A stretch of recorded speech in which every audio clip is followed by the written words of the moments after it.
Hey guys, welcome back to my channel. It's your girl Marina here, and I am so glad to have you back. If it's your first time here, my name is Marina. I make videos from Saskatoon, Canada, where I share about my experiences as a Nigerian immigrant in Canada.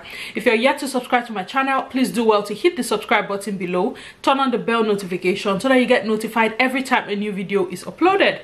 To the returning subscribers, thank you very much for joining me once again. Always such a pleasure to have you here.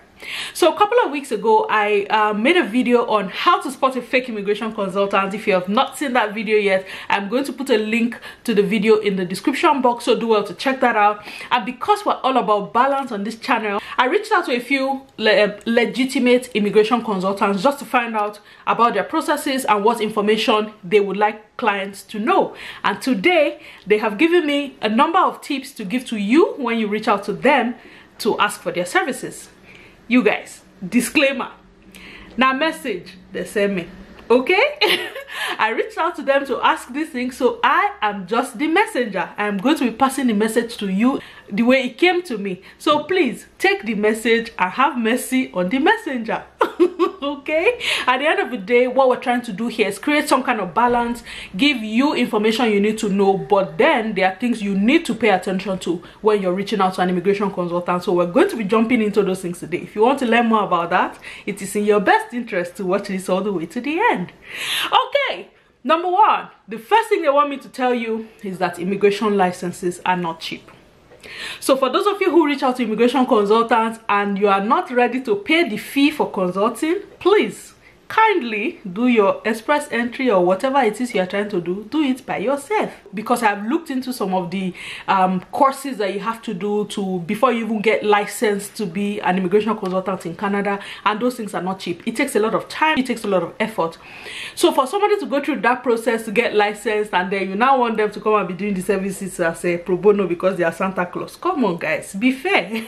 Okay, so they want you to know that it is not cheap to get the immigration licenses. That's the reason why they charge you what they charge you. You are paying for their expertise, you're paying for their time, you're paying for advice, you're paying for guidance, you're paying for like a whole package. So don't try to be smart with them. Don't try to twist their hands to provide information to you for free. It is entirely up to them. It is going to depend on them if they choose to do any service pro bono. So don't reach out to them and try to be smart and say things like, oh, I don't want immigration consulting, I just want advice, I just want guidance, I just want assistance. Calm down guys, it's the same thing. If they are going to provide any information to you at all, just know that it comes at a fee, and before you reach out to them, please be ready to pay for the fee.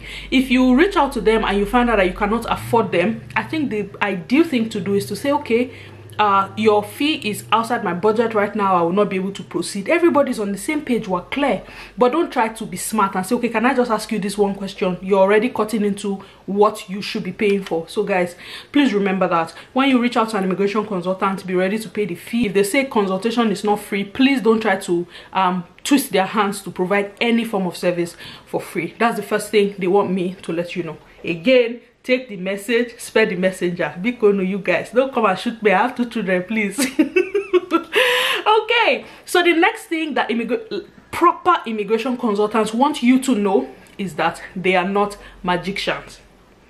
Immigration consultants are not magicians. They provide advice, they provide guidance, they do not wave wands. They are not magicians.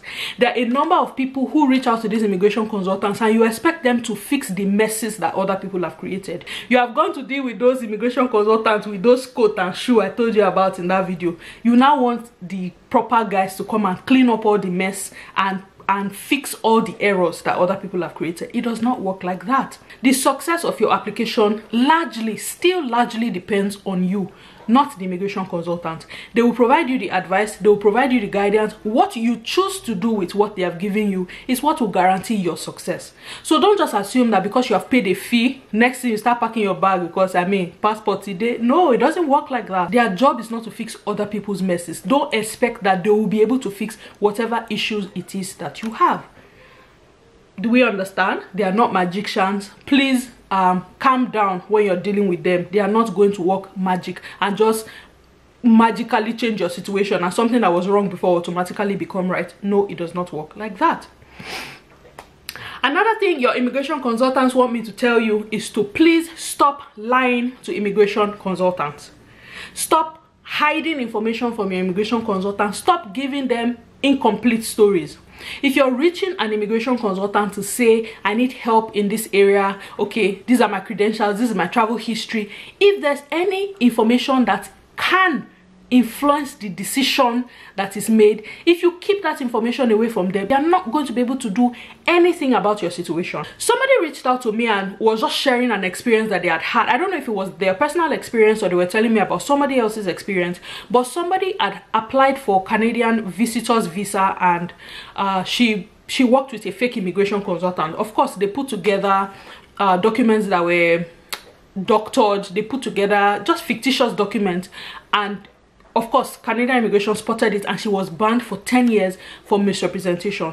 Only for this person to now go to a licensed immigration consultant and not tell them. The person did not mention that previous experience. So of course, this immigration consultant went to work, swung into action, only for the application to come back to say there was a ban, misrepresentation ban on that person that was going to last 10 years. The person had done 7 years out of the 10-year ban, but for some weird reason, for some magical reason, you assumed that Canadian immigration 7 years ago is not the same Canadian immigration today, and they don't have any records. Like, how do you expect an immigration consultant to fix that kind of situation if you're going to keep that kind of vital information away from them? Please stop lying to them. Stop lying, stop doctoring documents, or stop expecting them to work magic based on the mess that you have created for yourself. It does not work that way. If you want somebody to help you, you're going to have to be upfront with them. If you want these people to be able to give you the best advice, then you must be giving them all the information they need to give you the advice. What I found is very common with immigration consulting. It's not a one rule fits all. It's not, there's no template, there's no hard and fast rule to say because it works like this for one person, it will definitely work like that for you. No, the consulting, the advice they give is always on a case-by-case basis. So what worked for somebody who you know, maybe the person who even referred you to them, something worked for them, it does not necessarily mean that that same advice is going to work for you. If the situations are different, if your circumstances are different, definitely the guidance and the advice that you will get is different.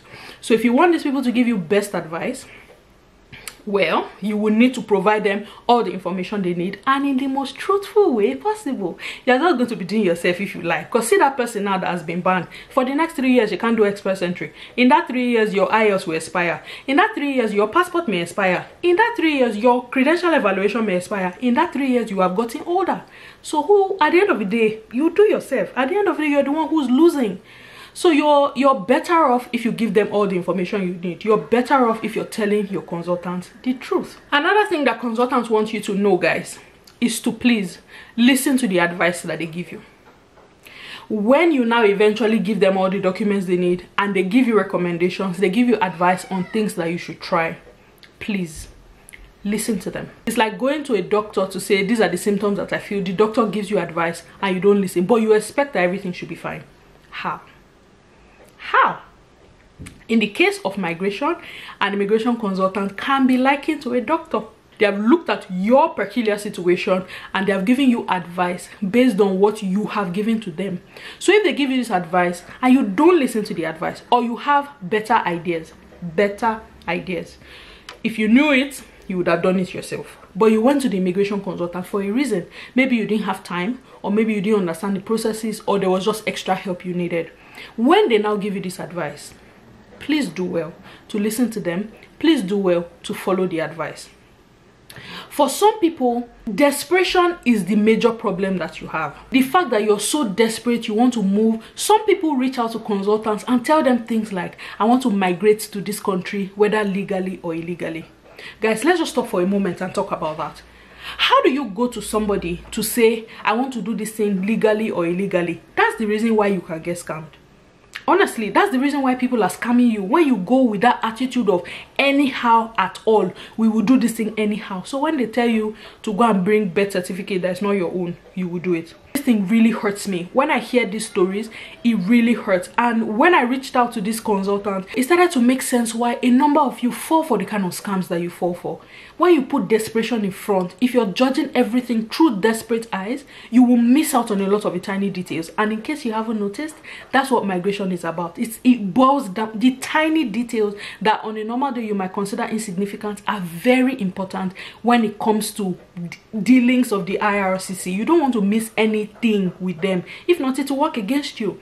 So for you to go to a consultant and tell them things like, I want to migrate legally or illegally, don't do that to yourself. Don't do that. Like, yes, I understand that people want to move, you want better options, but see, you are better off doing things the proper way. Forget all those stories you hear that somebody will tell you, somebody did this for me, they doctored these documents and now I'm in Canada. Let me tell you something you don't know about the Canadian government. You can think you are smart. I've never met anybody who has been successfully able to outsmart the government and they did not get into trouble. So it might look good today. You might get away year 1, year 2, year 3, even year 5. The day those people will now come and sit down and open your file, you will not believe it. When you move, you sell your things, sell your house, resign from your job. You literally live your life there and come here. Do you know what it will be like for you if 3-4 years down the line, they now come, open that file and say, okay, you know what, you came here on false grounds and you go to jail and they deport you. You're going back to nothing. There's no shortcut with these things. You are better off coming here the proper way. You're better off when you come here and you have peace knowing that one day, if they knock on your door and say, provide all the documents you submitted, or they send you a mail to say, provide these documents, you know that with joy you will provide it because you have nothing to hide. There's no amount of money that can buy that peace. No amount of money. So if you're looking to come here on fictitious grounds, if you're looking to come here with fake documentation, with fake identities, or fake, you want to provide information that's not real because you're desperate, you're going to be putting yourself in a difficult position. Since I put up that video and I told people that if you're going to deal with a consultant, send me their details, I would like to verify some of this information from you guys. The amount of fraud that is out there is mind-boggling. Somebody sent me a sample of a job offer that a consultant sent to them, and you guys, I have never seen anything like that in my life. So there's a lot of crap going on out there. There's a lot of fraud going on out there. There are a lot of people who are taking advantage of the fact that people are tired, they're desperate, they want more, and they know that because you're desperate, you're not even going to read. If not that person sent that thing to me, maybe they would have fallen prey to that. So guys, that part of I can do this thing legally or illegally, stop it. Desperation is going to cost you so much money and you will still not get the thing that you're looking for. So at the end of the day, what's the point? Is it that the money is too plenty? Should I open my own agency and be giving you people fake offer to submit or eat from the money? Because I don't understand. Is it that the money is a lot that you just want to dash it out and be doling it out to people without doing due diligence? You will be doing yourself a whole lot of good if you can just calm down and say, yes, this is something I really want, but don't let desperation replace common sense. Don't let desperation now put you in a position where you're not checking things properly. That's how people are stealing your money. Don't do that to yourself, people. Please. Don't do that. Like, no. When I heard that one, like my head turned. Like, come on, don't do that to yourself. At the end of the day, guys, don't waste anybody's time. If you know you're not interested in going ahead with a consultant, don't try to string them along. And for immigration consultants, I'm hoping that you already have your systems laid out, what you will take and what you won't take. If you're going to receive your fees upfront before you provide any service, that's entirely up to you. Everybody has their own agreement, how they choose to operate. And please respect their processes, respect their agreements, respect their time, and respect the expertise that you say you're paying for. At the end of the day, the goal of an immigration consultant is to have a success story. So they're going to put their best effort into things to make sure they have success stories, because it boosts their own profiles when they're able to refer to success stories. If you know that you want to use a consultant, just be ready to go all the way. Be ready to take the advice, be ready to pay the fees, be ready to be transparent and be open with them. Okay? Anyway, guys, there you have it. I have passed the message that they have sent me. Like I said, take the message, spread the messenger. I hope you learned something from this, guys. I hope that from here on, there will be clearer relationships. There will be more defined expectations between you and your immigration consultant. Well, thank you very much for watching this video, guys. Until I come your way in my next video, it's your girl Marina saying thank you and have a great day. Bye-bye.